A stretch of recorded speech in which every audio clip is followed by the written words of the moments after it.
Hello guys, sorry about that. I think we are about 4 minutes late, but I'm gonna go ahead and start the panel. Thank you guys for coming in on a Sunday. I know this is probably one of the last things that you're going to do, but here is my panel, the ever-evolving collegiate esports scene. Woo, let's go. Trying to get some extra energy on a Sunday. Did drink a little bit last night. I hope you guys had fun too. Yes, sir. Okay. Yeah, and of course, collegiate esports is just a broad, I guess, title umbrella for everything. There's a lot of moving parts. And one of the things I would like to do for my panel is I would like to turn it into more a discussion format. So one of the things I will ask you guys is if there's a specific topic about collegiate esports that you want to talk about. For example, if you're sending a kid to college, or if you're applying for college yourself, or if you want to work in the industry, I would love to know what you would like to know more. This way I could tailor the presentation to you, because obviously there's way too much to talk about. I could probably make like a 6-hour presentation on this, but I have to squeeze everything in an hour. So I will be speedrunning things. But yeah, if there is a topic that you're interested, feel free to just, I guess, pause and let me know. This way I can elaborate a little bit more on it. Okay. Yeah, this is me. It's a really good picture, actually. I know, I look amazing. Yeah, I guess when you're 21, you always look good. I am the director of esports at St. Edward's University in Austin, Texas. It's quite a bit of miles away. It's like 2,000 miles, 1,500 miles away. My hometown is in New York, so I flew back for the holidays and I drove down here with my friends. So that's a pretty good road trip. Rules. I mean, obviously this is a joke panel. A joke slide. But the two rules are, like I said before, interrupt me at any time. I do want to make this tailored to you. So any questions or specific interests, I would love for you guys to have specifically for me. And then second rule is there's no stupid questions. As an educator in the esports space, I often see a lot of questions that people ask that are really good questions. They're good value. Some of the questions you asked, other people might not know as well. So feel free to, like I said, interrupt me anytime. Just use your projection voice. Okay, and these are the main talking points that I'll be going over today. Actually, this is the only this is the only slide that I used AI to generate. So it honestly looks pretty good. But I will be going over all of these points. Obviously, the foundation, so kind of the history, I'll briefly go over it. Why it's so unique, the competition aspect, the scholarship aspect, which is like money as well, the careers that can come out of collegiate esports, and the challenges and trends that are currently happening in collegiate esports. So quickly, just I'm assuming not most people aren't too interested in this, so I'll go over it quickly. The first varsity program is in 2014. So collegiate esports obviously existed way before it. I think ever since the release of Halo, Splitgate, and all these other really, I want to say really old, but like earlier competitive titles, there were a lot of grassroots scenes, a lot of clubs that were first made at a student level that sought out funding from the undergraduate student government. So that was the source of their contribution. And Robert Morris really set a fantastic example for moving forward for all collegiate esports programs, because they adopted an official policy, which means a full-time staff, fully funded program. So they have budget for travel, they have budget for PCs and things like that. And they have budget for scholarships. So Robert Morris really set a great example for the future of collegiate esports. And then ever since, with the popularization of Twitch as well, that has seen a lot of explosive growth for collegiate esports. And of course, COVID really helped with gaming just in general, as everybody was staying home and everybody loved playing video games at that point. So I'm sure you guys heard of the $3 million Fortnite prize. That was one of the biggest news on the scene. So the next slide is what makes collegiate esports unique, right? So why is this such a topic? Well, it's unique because of the focus, the engagement, and community behind it. That's kind of the most, I want to say, it differentiates collegiate esports from just regular esports as well. The focus of collegiate esports, it's not just competition, it's also education. There are very, very different programs out there. So let's say, just to give you an example, big state schools like Ohio State or Florida State, those schools will focus on student engagement and media outreach, because those programs already have a ton of students just coming in. Obviously, they are massive, massive schools, 40, 50,000 students for the universities, and they will be able to get their recruitment numbers up no matter what. So they're focused on retaining their students, which is what their esports program wants to do. Engagement-wise, there is, Ohio State has a huge esports facility center. Students can just stop there and enjoy their time. Pick up a Switch and play some Smash Brothers, or hop on the PCs and play some League of Legends. I feel bad for you if you do. But that is just, it's a way for students to socialize and meet friends outside of their general space of studying and going to other clubs. And the community behind it is honestly really cool. I mean, you have people involved from all the way from middle schools to the parents of the players to the grandparents of the players.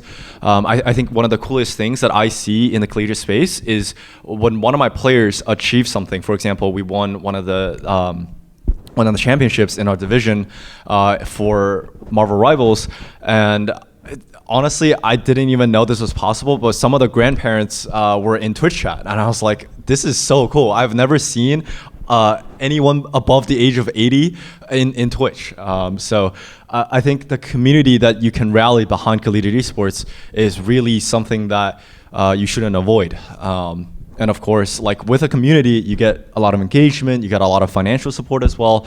And this is, if you have some extra dollars, I encourage you to donate to your local esports programs, because it is a tax write-off. So, we're approaching end of the year. So if you have, if you run a business, maybe you could develop a scholarship fund and support esports. That is something that is definitely plausible, and you don't have to pay the money to the government. You can pay it for a good cause instead. Okay, so now we're kind of getting into the nitty-gritty of things. So what are the main collegiate esports games? And this has seen a little bit of change. These are actually stats from last year. Last year? 2 years ago, I guess, technically at this point. Was it 2 years ago? I remember you doing this panel a while ago. Yes, so I was here last year as well. I did update this, so it is last year? Okay, so every year, eSports Foundry, which is a really, really cool organization, they do a trend in collegiate esports, like PDF, and they talk about all things esports related. This is their research done in 2025 or 2024. So they always do a year behind. So technically, this is data for 2024, even though the report came out in 2025. But this is the most up-to-date statistic. Rocket League still has the most players in terms of collegiate. It's just because it's so easy to pick up. It's 3 players, super simple to recruit as well, and it's a very popular game for the younger population. So the League of Legends and Valorant, they're stable, unfortunately stable title in the esports industry. And then Overwatch, Smash Brothers, Call of Duty, Fortnite, and Rainbow Six. Marvel Rivals actually should be on this list, I believe, because there isn't as much as a official title for esports programs. It's not actually being picked up as much. And remember, this is in 2024, so Marvel Rivals was very popular in 2025, so I assume that next year, if you're here, which I think I will be still, you will see Marvel Rivals up in here. I'm sorry, what was that? So yeah, they are popular, but they're not as popular as some of the other games on here.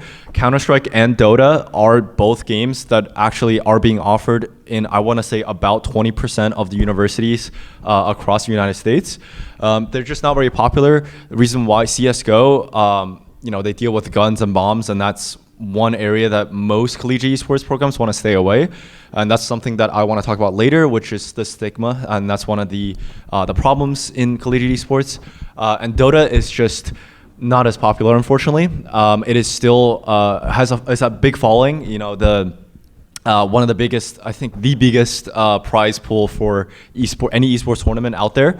So it's very popular in the pro scene, but not very popular in the collegiate esports scene. But there is still support for that. And can you talk to, you said local and regional, I assume national, United States. Mhm. Because the whole idea is the United States is still the top market. Yeah. But not the top market for esports. No, yes.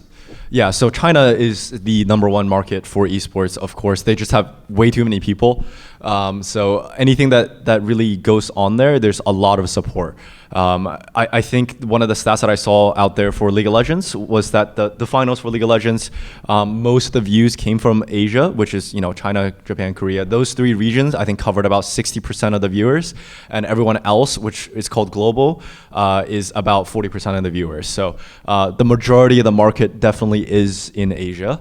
And surprisingly enough, League of Legends and Valorant are the most, well, unsurprisingly enough, they're the most popular games. And then Rocket League is actually not very popular at all in Asia, which is surprisingly, Rocket League is a very, very global, except outside of Asia, global game. A lot of Europeans play it, a lot of, obviously a lot of United States, North American people play it. So yeah, I can't tell you why. Rocket League is only popular outside. I think it's a very mechanical game, and maybe it's just because Steam isn't as accessible in China. That's probably why, and Epic as well. But Not so much, I wasn't really trying to say why, but I was trying to make sure if we were talking about markets. Like, because when you get to college level, yeah, and we've all been there, hopefully, everybody's been to school, right? When you go to college, your idea is what do you do next when you get done with college? And if you got an esports scholarship and played on the team, is just esports professional career an option? Could be, right? yeah, it absolutely could be. Games you could play either national or in the area or, of course, on the global scale. Yeah, and these are the titles. So one of the reasons why Rocket League is at the top of the charts is because there's a lot of younger generation that is playing this game. So when I go to my local leagues for middle school and high school, I often see players playing Rocket League. I see them playing Fortnite. I see them playing Smash Brothers, and I see them playing Overwatch. So these are and Marvel Rivals at this point. So those are the kind of the 5 titles that are I see emerging. So I don't think League of Legends and Valorant is going away anytime soon, but I do think that Overwatch, Smash Brothers, and Fortnite, and also Marvel Rivals won't be going away anytime soon, just because there's still a lot of younger players, and that's what's supporting the backbone of esports, at least collegiate-wise, and I guess esports in general, is the younger population actually getting onto the game. So one of the problems that League of Legends is facing is that they don't have a very good young population. So I do expect League of Legends to kind of slowly move down across the years. But where do you participate? So if you are currently in school, there are official leagues, which I call first-party leagues. These are tournaments that are hosted by the game companies themselves. So CLOL, which is Collegiate League of Legends, is hosted by Riot Games, CVAL as well. So first-party official leagues are the leagues that are sponsored by the official game companies. Third-party leagues are collegiate specific. They are just a organization, kind of like NCAA, except there is no NCAA in esports. So there's like maybe 10 of these that I only listed 4. And then there's your local and regional. So for example, Great Lakes Esports Conference, that is the Great Lakes region. They have their own esports conference, and over in Texas, where my university is, they have their own federation for esports. So there's a lot of very local esports leagues that you can attend as well. So scholarships, where's the money at? There's money and funding for collegiate esports comes from either athletics, student affairs, IT, or any other department. Wherever money could be found is where the esports program will be decided. A lot of times, especially for higher academic universities, your GPA will actually affect your scholarships a lot. So just to give you an example, at St. Edward's, if you have a 4.0, you're getting about $35,000 to $36,000 in scholarships. But if you have, let's say, a 3.2, you're getting somewhere between 16 to 20. So it really is, I mean, that's $15,000 difference, right, per year. So a lot of when I have a younger audience for the panel, I always tell them, like, you know, you got to do well in school. If you have a 4.0, you're gonna get a bigger scholarship versus someone. Let's say you are diamond in League of Legends, but you have a 4.0 versus your masters in League of Legends, but you have a 3.0, right? You're gonna get a lot more scholarship because you are a 4.0 student, and that's just generally how the trend is currently in esports. And the money that the program spends goes to director salary, which, you know, my position and my benefits, traveling for the students. So I take my students to a lot of different tournaments, traveling, like hotel, flights, renting a car, food, and just things like that. That's a lot of money. Fees and dues. So back on the last page, a lot of these third-party will require a due. So for example, NCAA, to be in Division 1, I think you have to pay like a 1.8 million entry fee, and then you do like a 1.2 mil fee every year just to stay in Division 1 for NCAA. It's not as expensive for esports, of course, but still there are dues. I think the general amount is about $2,000 per year. That seems to be the average of those. Setup and equipment. I think esports is probably the cheapest sport out there, besides, like, I want to say maybe like tennis or something, just because you buy the equipment once and you sustain yourself for about 4 to 5 years.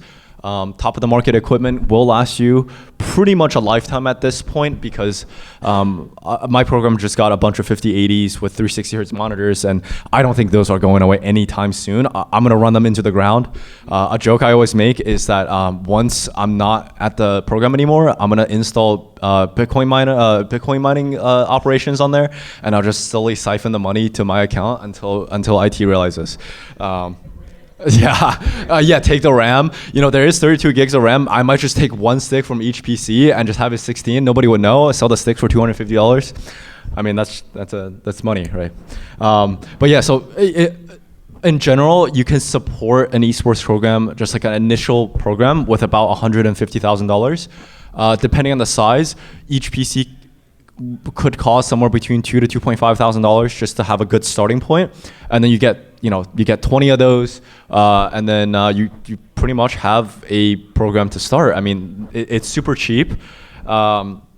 Facility space, building out the facility instead of if you build a whole new one, that's couple mils, couple M's. If you just repurpose one of the classrooms, much cheaper already there. Jerseys, I have student workers working for me, so I run the program sort of like a athletics program, where I'm the director and I oversee a few games.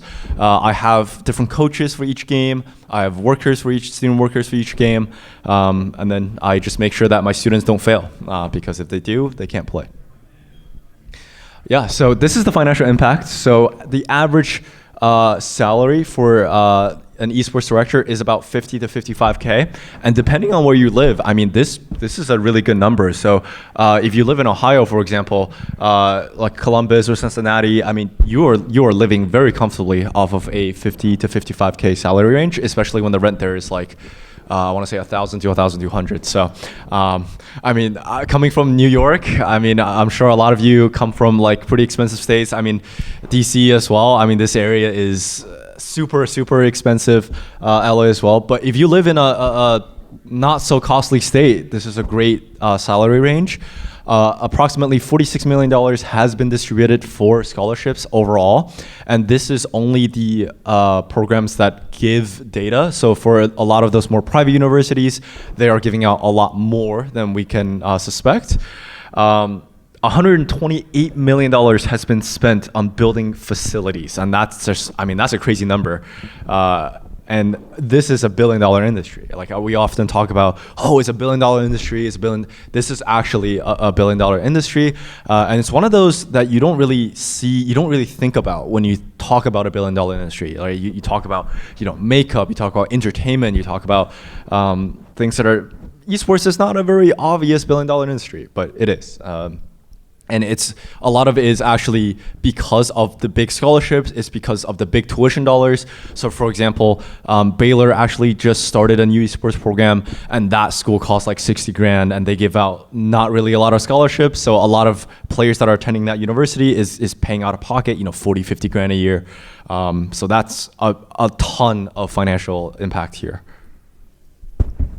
Okay, so what skills translate I guess I'm holding the mic better this time. What skills translates better beyond collegiate esports? And I think this is where a lot of people are interested when they're talking about collegiate esports. So content, strategist, organizer, and entrepreneur. So these are the 4 categories that people often fall into when they are trying to expand out of collegiate esports. So content is pretty simple.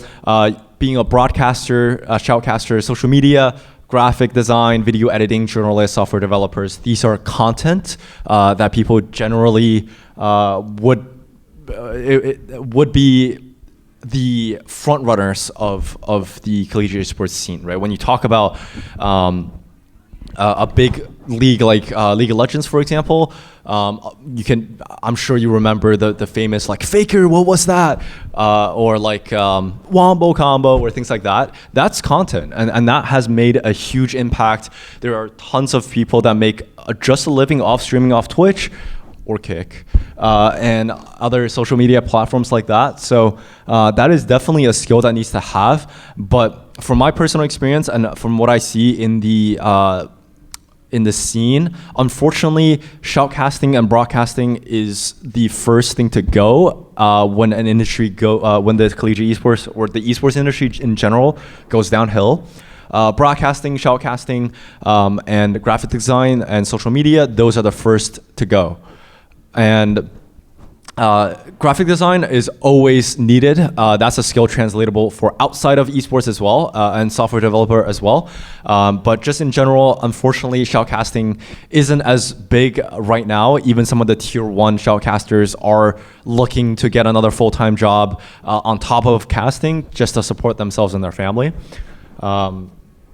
And strategist, this is interesting. So strategist is like, a coach or a team manager or an analyst or someone who scouts talent or a career manager, which is called a player agent as well.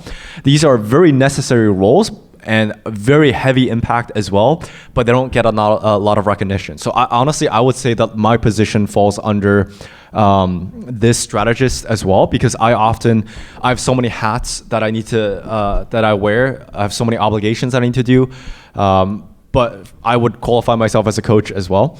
But a team manager, like for example, they schedule scrims, they find a lot of different opportunities for the players, whether that be sponsorship opportunities or things like that.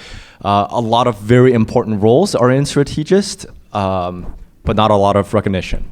Organizers, that's a pretty interesting one. So this is an event, right? So being an event organizer, I'm sure you guys have swung around the LAN room by now. That contract, I don't know if I'm supposed to leak trade secrets, but to all the PCs in there, that contract costs at about $175,000, just so you are aware. So if you have a lot of PCs just laying around and you want to be an event organizer, or you have a lot of switches, you want to contact maybe some of the panel events like this and be like, hey, I'm willing to support, I'm willing to bring in these PCs, I'm going to handle the operations, I'm going to set it up for you, and it's going to cost you $200,000.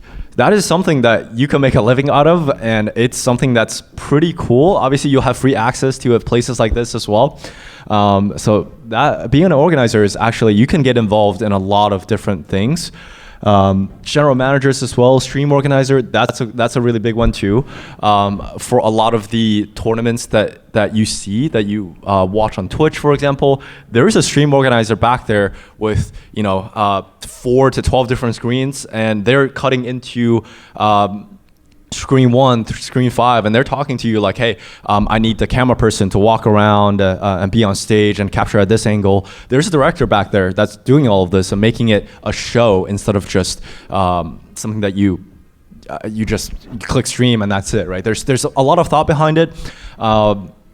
Yeah, replay operator, for example, too. When you're playing any game that you're playing, for example, Valorant, shooters are extremely difficult actually to replay or operate to the camera, just because you don't really know what's gonna happen. There's too many variables. Like a game like League, okay, if there's 2 players that are close on the map, there's probably something happening, right? But for Valorant, a lurker could make a huge impact, right? And as an operator, a camera operator, you have to think in your head, what would make sense as a storyline for this specific play, right? Do I want to focus on the lurker that's going to do a 1v3 flank and get them the round, or do I give more attention to the one person making noise on A site that's going to be shot and killed, but the rest of the team is going to make it on the B site, plant the bomb, and they're going to do a retake. So there's a lot of angles that you could approach. And one of the things that a replay operator has to think about is how does it make sense narratively for the audience for the best enjoyment, right? I'm hyper focusing on this one, but it really is a pretty important role as an organizer. And then lastly, entrepreneur. So marketing, of course, and corporate sponsorships, business developer, budget manager, provider, and supplier, which I did talk about. So an entrepreneur just means that you are involved in the more marketing aspect of this esports sphere. So for example, I'm sure you heard of, or maybe not, the Mercedes-Benz partnership with T1. I mean, that's just massive, right? Like marketing usually means that you are sponsoring, but also you're getting views, you're getting a lot in return for what you want. So this is more of a corporate thing. You really need to know what you want out of things rather than just going into it blind. For a lot of these other ones, as long as you have experience, you're going to be able to make it. But for entrepreneur, you really need to know the ins and outs of the program and esports in general. So I was looking at that this chart right here. Yeah. Slides.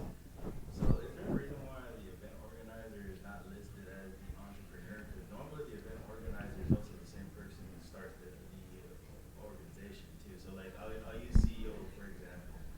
Alex Bailey is the event organizer, but he also runs the organization CEO as the business. Now there's under the organizer, there's also a tournament organizer, which you usually have the quote unquote head TO. Yeah, the TO. That's more the organizer. Yeah.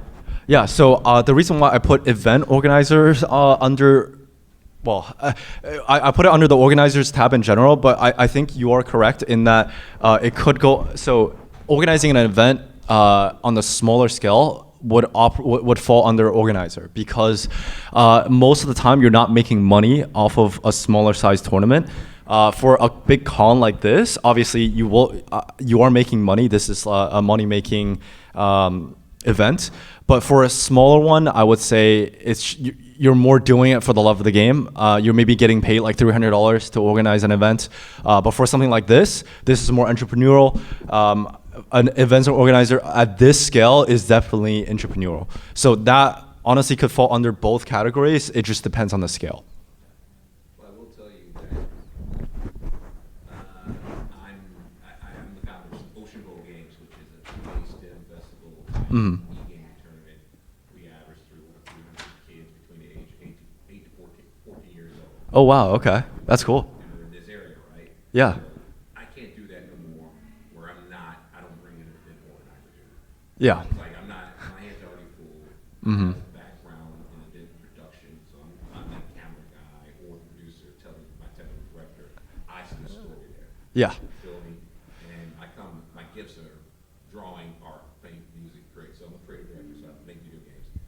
The reality is you cannot do any event, trust me, with 300 people without an event organizer. So Yeah. separately given that particular role. You feel me?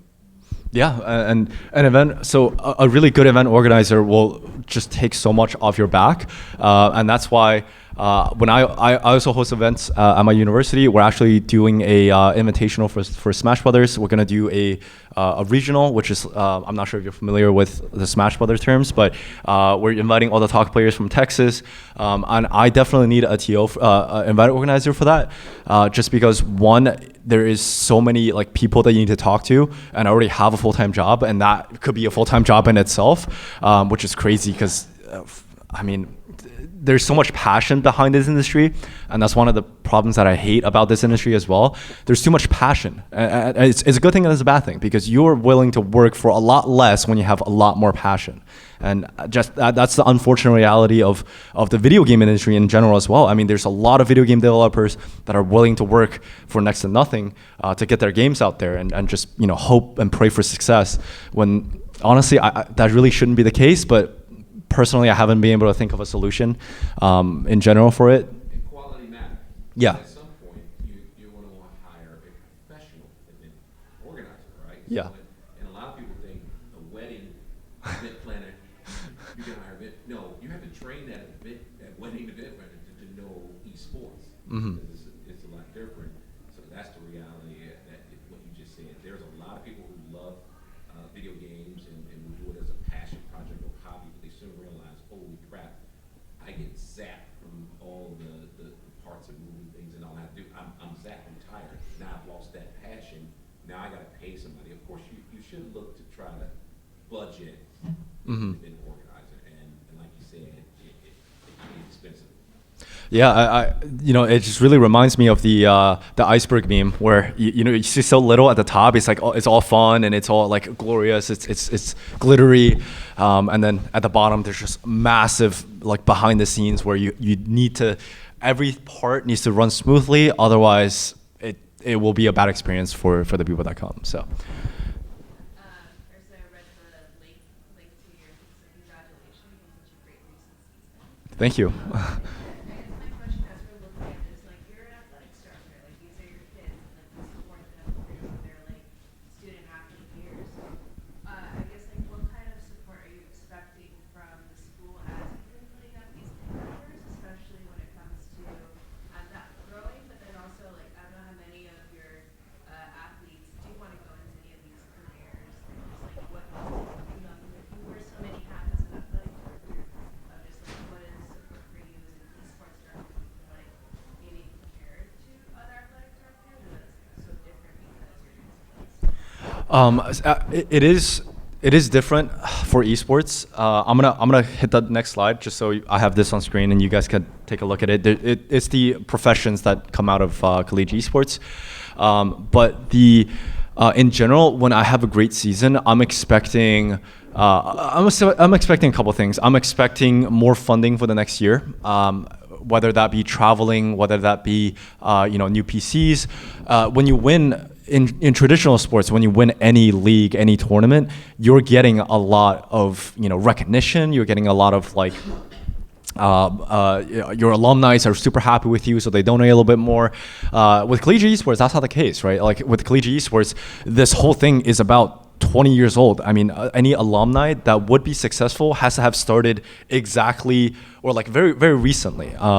And your alumni aren't going to be, 60, 70 years old, and they won't have, retired already and have the extra, their retirement fund or their pension or whatever. They're not going to have that. And because it's such a young industry, there's less financial support. So when I do win my 2 championships, for example, and I do come in third for a Division 3, and I my Rocket League team is top 10 in the entire nation. Thank you. I'm expecting support from the school in 3 different ways. I'm expecting social media attention. I'm expecting an increase in funding and personnel support. So I have 4 game titles, and the reason why I have 4 and not 10 is because I'm just one guy. Like I can't run the entirety of 10 titles. I tried doing that in college as a club. Did not go out well. Did not work out. But I need more support in terms of people. I need my I sort of quote unquote a cabinet where I want more people to help me with my day-to-day operations. And also, the students deserve more. I think maybe just more funding for the jerseys, or I buy them championship ring, which I did this year out of the program's budget. Well, it's a backpack. We did a backpack. We didn't do a ring. Actually, this is the backpack right here. It's pretty good backpack. It's got our logo on here as well as eSports.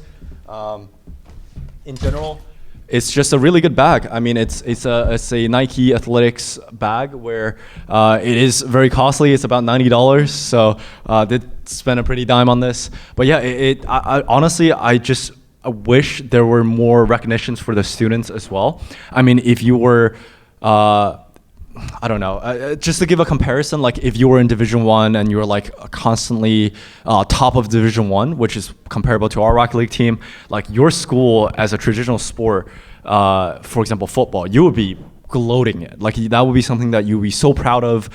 You would be at the front center of all of your recruitment tactics and things like that. But that's unfortunately not the same not the same thing for esports. So. So social media, just general funding, and also recognition. So that's what I'm expecting. Hope that answers your question. Okay. Yeah? Just real quick, you were talking about the importance of like alumni supporting. Yeah. From your experience currently, do you have that same kind of support? Do you think of alumni coming to support the current teams and whatnot? So at St. Edward's, yeah, I see alumni support, especially on Twitch. It's just such an easy way nowadays to hop in and be like, oh, I support my team. Let's go. You drop a follow, you drop a sub, right? You give your Amazon Prime, take $5 out of Jeff Bezos' pocket and put it back into his pocket technically. Yeah, half of the Prime sub goes straight back to operations. So when you give a free sub, it's only $2.5 out of the $5 that goes to the support creator, and if you're not a partner, it's only $2. But yeah, that is super easy to do. They're active in chat and Discord, for example, and they interact with us on social media. That's just really, really simple ways that you could do to help your program grow as an alumni without spending money. I mean, you're gonna probably maybe sometime in the future get a cold call by your I don't know, the program director from 20 years from now, be like, hey, you were a member of the esports program 20 years ago, and we just launched this campaign about, I don't know, League of Legends 3. And like we need your help for scholarship funding or travel funding. You're gonna get calls like that, but the easiest way for you to really just chime in is just to support the streams, like and retweet. I mean, that's the what are they calling out? Re-X or whatever? I don't know. I don't know what Elon's doing. But yeah, so there's a whole bunch of different things coming out of the esports profession. Then yeah, I'm gonna move on to the next slide. Okay, so challenges and trends. I always laugh at this because I try to type and then I was like, there's too much. So short answer is there's way too many challenges. So funding is a problem. Obviously, support, which is both academic support and also financial support, and also personnel support. So our athletic department has a sports information director, and he has his hands full with all of the traditional and esports titles. So there's oftentimes not enough attention on esports, and what I have to do is I have to hire within my own department, within my own like students, to say, hey, is anyone interested in doing graphic design? I'll pay you $10 an hour. I can only give you 8 hours a week, but I need you to do this, and this, and we're gonna post it on social media, right? Like that's unfortunately just the way it is for esports. The stigma behind it, right? Like I talked about. CS:GO having guns and planting a bomb and having it explode.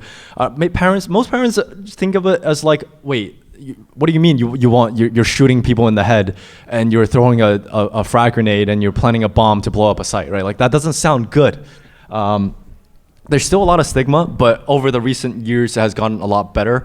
I think as the younger generation gets older, as my generation starts to have kids, I will never be denying esports from my kid, right? If he wants to play Okay, look, if my kid isn't at least like masters in league or something like that, I don't know. He's not my kid, honestly. So I'm gonna make sure that if he has the interest, he's also gonna be good at it. Right? You take extra classes for extracurriculars for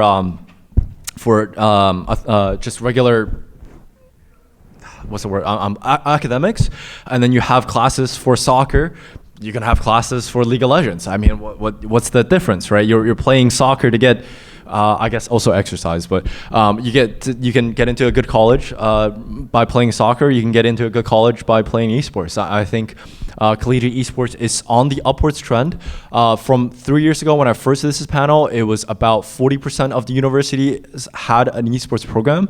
Now we're looking at 70% of universities have an esports program. So it's going up, and I'm expecting the number to hover around 80-85%, just because I think there's a lot of very traditional quote unquote universities where they don't really like to be moving with the times, and those universities are going to be a long time before they actually pick up on esports.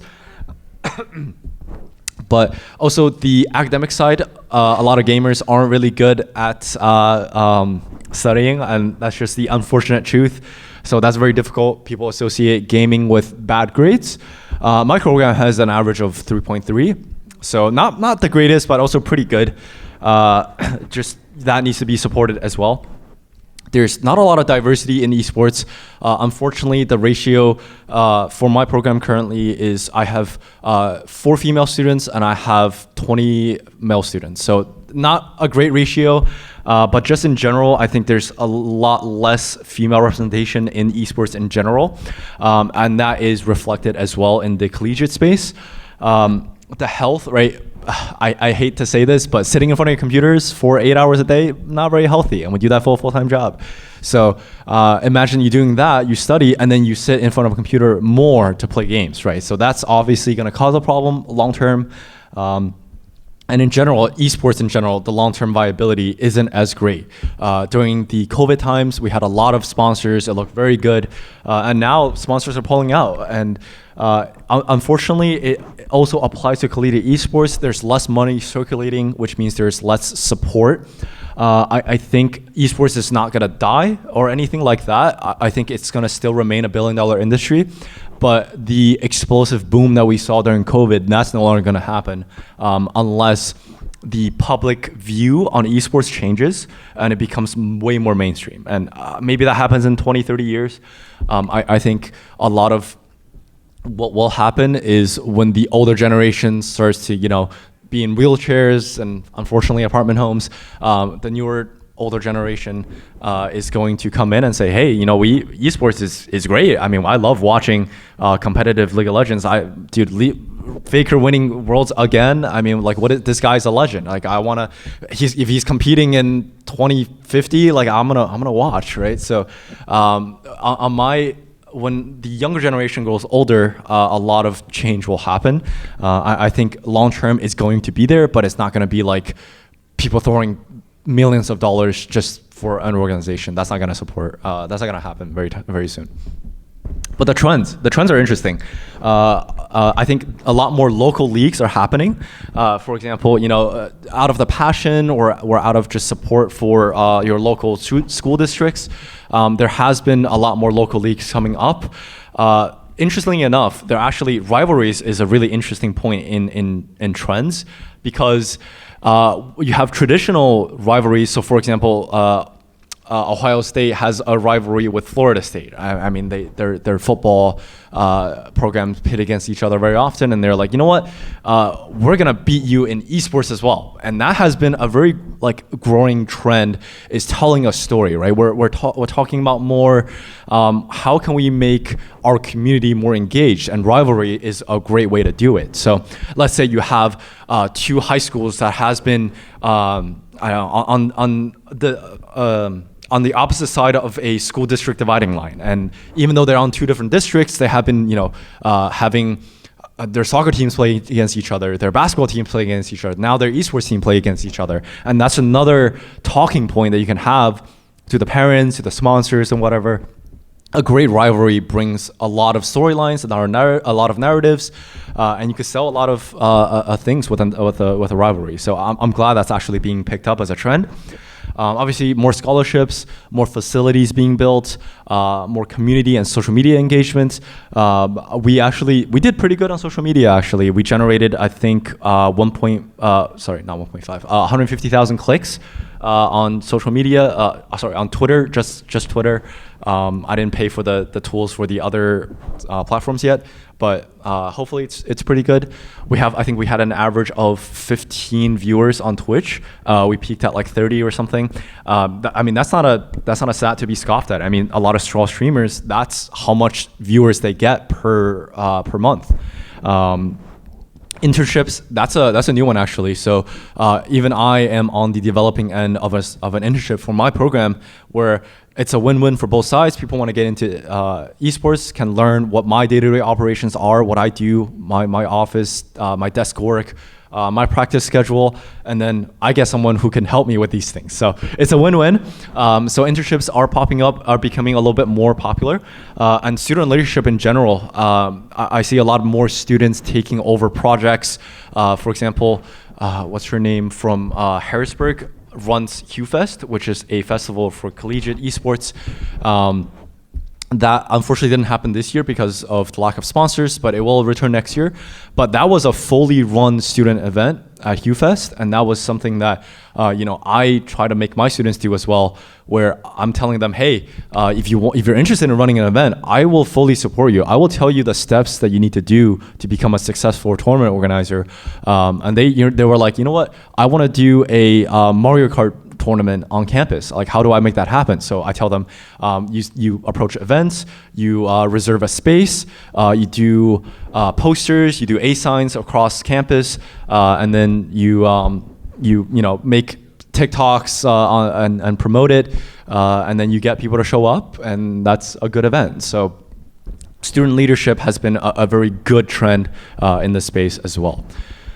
We are approaching the end of the panel, and I think my next slide is just Q&A. So I did talk about a lot of things, and if there's a specific topic that you're interested in, I think that mic is open. If you wanted to use the mic to be a little bit louder, that's fine. If not, just yell at me. I'll be able to hear you, and I'll repeat your question as well. So any Q&A for the last about 10 minutes? Sorry, in the back.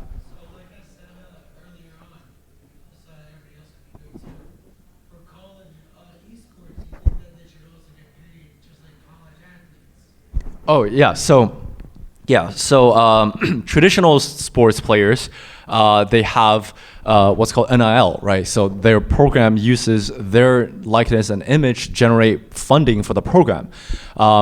His question was, should collegiate esports players be the same way? My answer is no. I don't think it should be the same way. I think students should use their own likeness and image to generate their own revenue.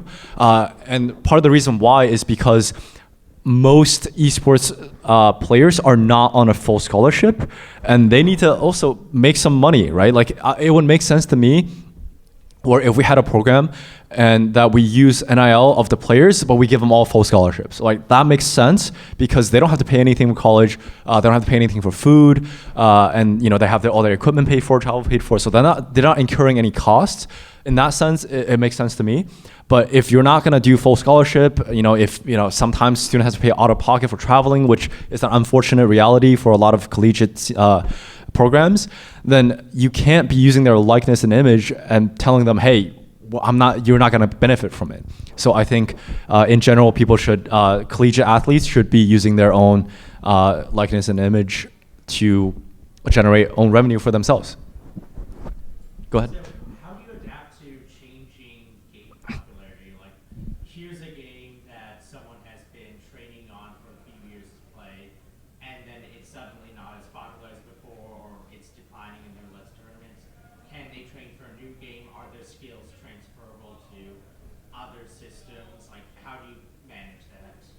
Yeah, so that's a great question. So to answer directly, I think in terms of the genre of the game, the skills will be translatable. So for example, from Dota to League of Legends, right? The core mechanics of the game, CSing, destroying turrets, destroying the enemy tower nexus or whatever, it's still the same concept. So some skills are definitely translatable.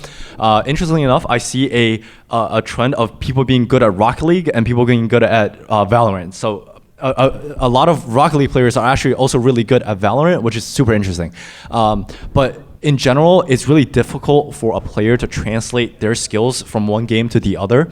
And the game is losing in popularity. Unfortunately, there's just not much you could do about it. So let me give you an example. Splatoon 2. I mean, it's a great game, and there's a very dedicated community for esports there.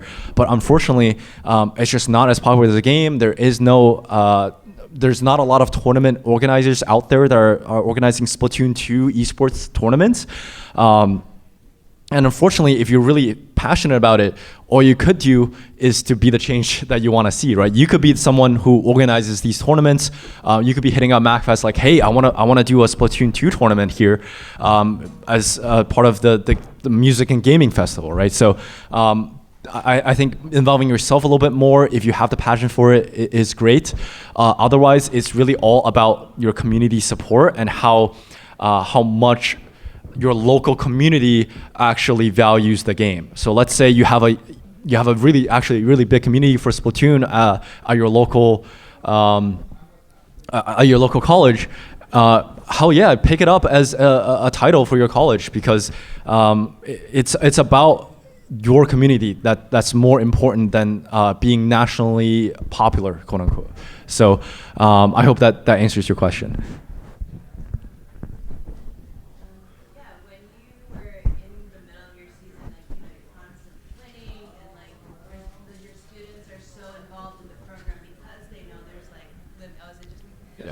All good. Oh, hi. So yeah, I was like curious on how you managed like wellness care and also just like expectations with your team, since the students are doing a lot of the legwork. They know how precarious funding and support is, and that like when you were like winning and constantly winning, of just like how much of your coaching them through it came from what as a gamer yourself, or if that was like support from other esports coaches or like from your department.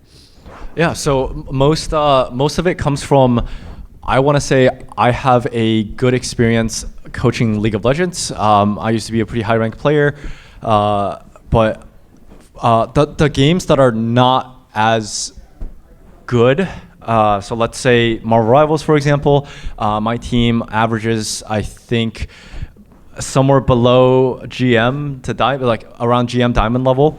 And frankly, that's not amazing at the game, right? Like that's about top 20%.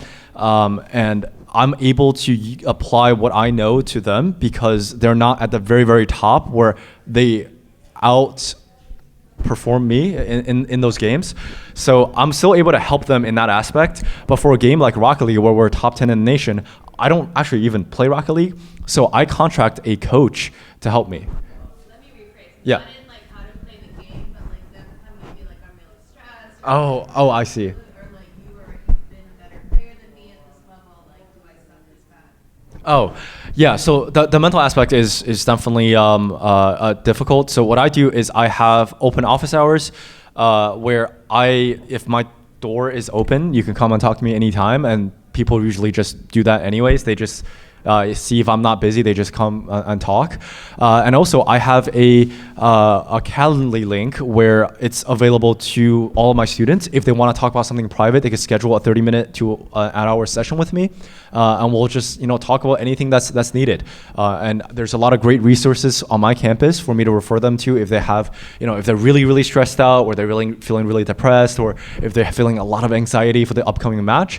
Some of that I can help. But some of that, I refer them to other resources on campus, and I make sure to follow through with the counselor to make sure that they're in a good headspace. But yeah, I think it's about understanding where their struggle is coming from and directing them to the right direction, like the right resource. That really helps a lot. If they're like stressed academically, there's we actually have study hall hours for our program for the students are below 3.0 because I want them to reach a. We're aiming for 3.5 this semester. I think it's going to be a little difficult though. But yeah, it's just having the resources available and letting them know that you really do care as a director, as someone who isn't just there. It isn't just a name on the paper, but you're actually involved in the day-to-day process.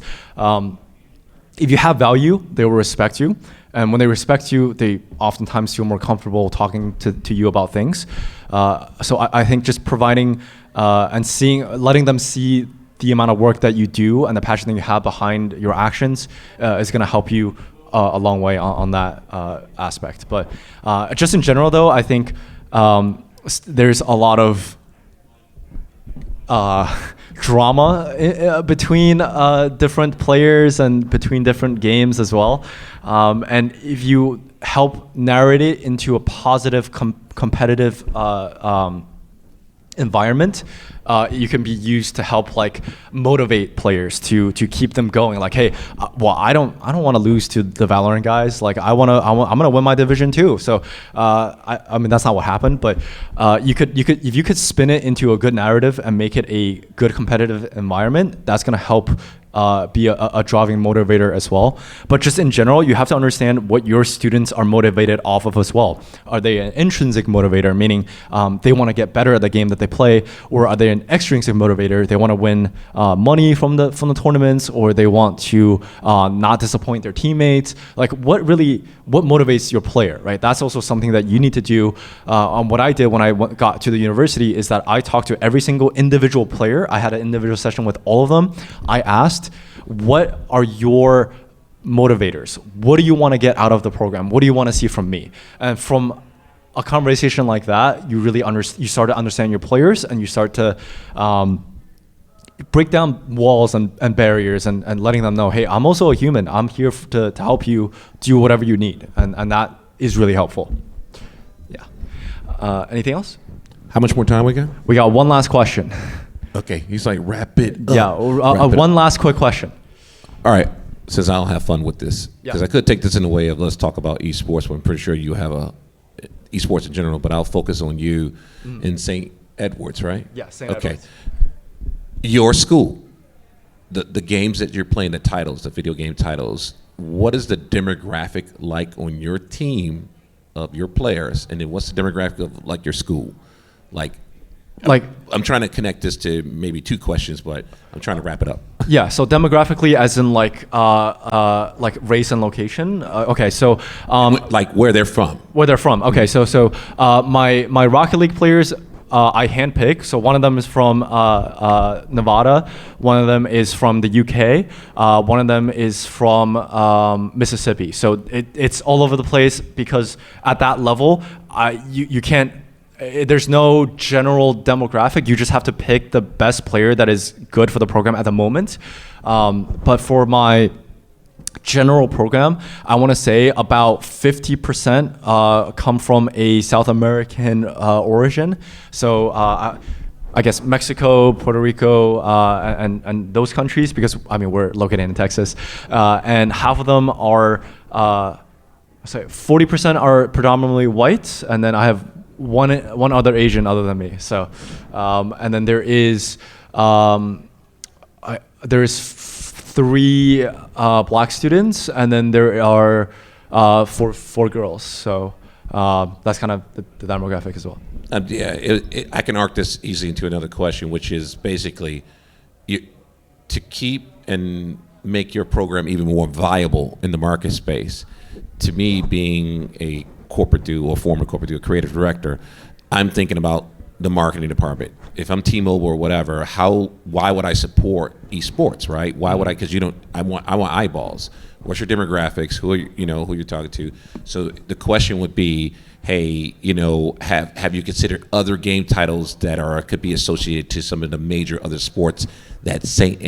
Edwards is known for? For instance, soccer or basketball, football. These have eyeballs on TV. Right. Yeah. And we all know about NBA 2K League. It's pretty much shut down, but they're still going some kind of way. But at least everybody's got a taste of that. But then I think everybody's resetting. I think there's going to be there's a need for a serious esports summit, a strategic summit, where we're really trying to figure this thing out. But that's my question. I was leading to that, Okay. which is how are you looking to bring more probably esports game titles? That way you can get more eyeballs, and more eyeballs mean more funding, more attention. Yeah, so the short answer is you gotta build it up slowly. So you choose the programs that are the most popular, and then you create storylines, and then you involve your community, and then there you get more support from your school, so you can add more staff, and then with more staff you bring more titles. With more titles you bring more students and also eyeballs. So I think the amount of eyeballs actually comes from the local community and the general support of the parents and the relatives and people like that. That's honestly your target audience, because a lot of kids they're not rich, right? So your target audience as a promoter, as a marketer, is the people who are with the money, which is the parents and the grandparents. So yeah, I think, for example, to bringing more girls, I could consider picking up Overwatch, and that's Overwatch actually has I think like a 50% or like 55% female demographic that play. Marvel Rivals as well. It's a higher demographic for females. So it just really depends on which, like for example, if you're targeting a Dove, for example, if you want to go into esports, right? You want to have an esports with more female, a general like male and female ratio. But for like deodorant, for example, that's going to be a more male-dominated market. So that's pretty much it. Let's continue the conversation off of the panel, because we are a little over time. But thank you guys for coming. I really appreciate it.